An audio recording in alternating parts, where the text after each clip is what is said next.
Hello, I'm Tony Power. I'm the founder and principal consultant at Just Culture Consulting, based in Melbourne, Australia.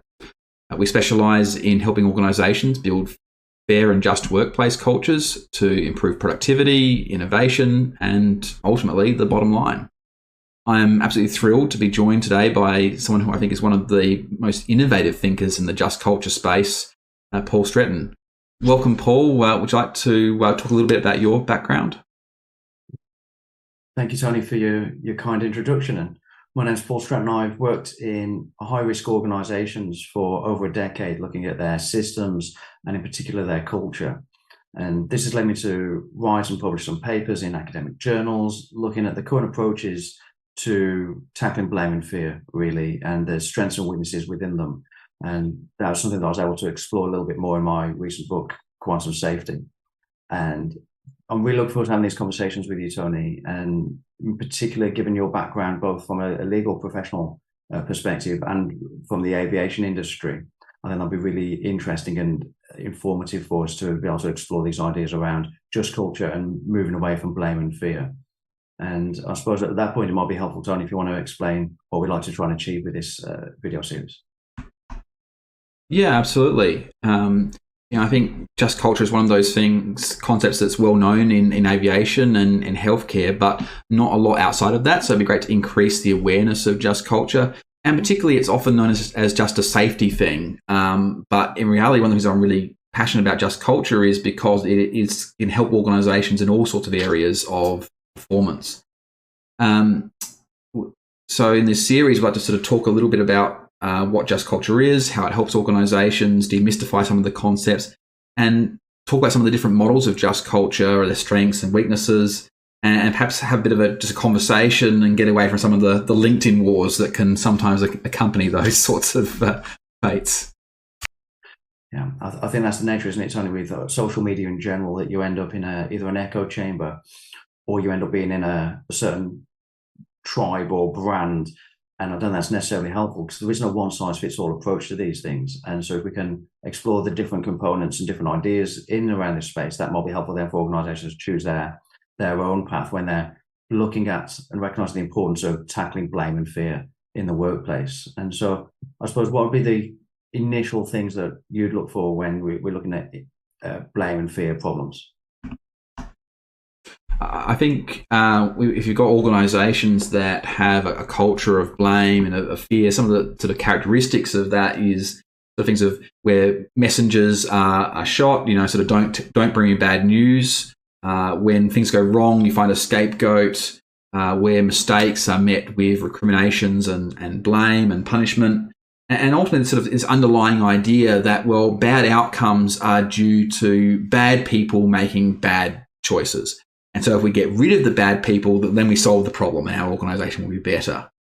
So it's interesting, isn't it, when an organisation does fail, when there is a particular event, it's not unusual for phrases like culture of blame or culture of fear become part of the narrative.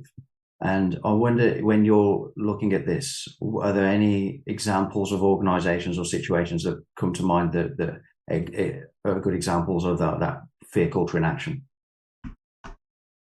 I think one of the most prominent examples of recent years is the Volkswagen emissions scandal.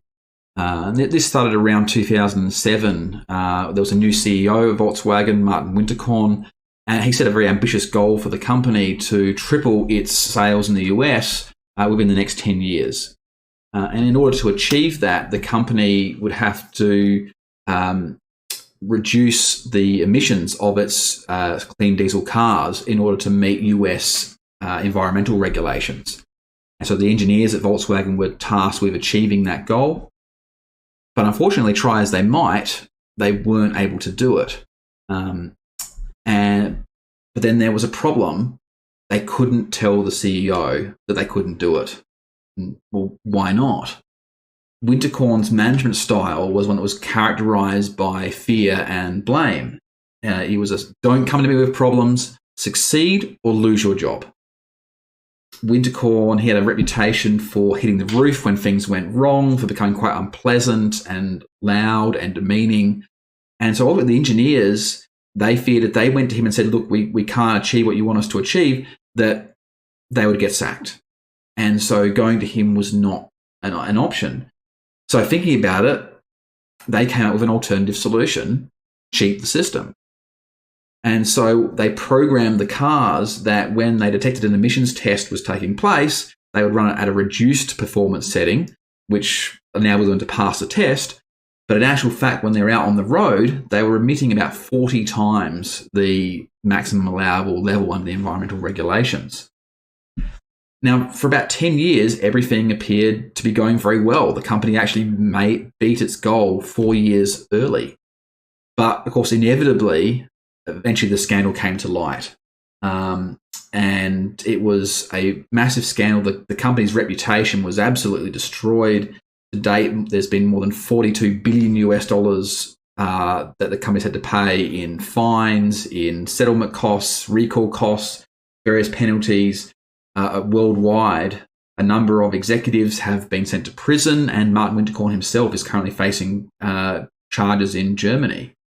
And so you have this situation where a culture of fear and of blame created a temporary illusion of success, but ultimately was setting the company up long-term for massive failure.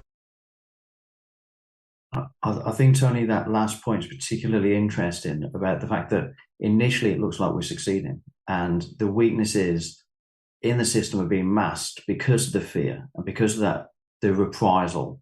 But ultimately, the system is too weak, and that's why you get the catastrophe. And it's interesting when I work with groups and organizations, often we get down to the individual level of fear and blame and the effect that has. An example of that would have been in the US healthcare system. And it was Boxing Day 2017.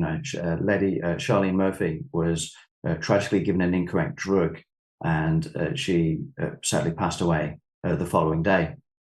Now, the nurse that administered that drug, a lady called Dwanda Vaught, immediately realized the mistake that she had made.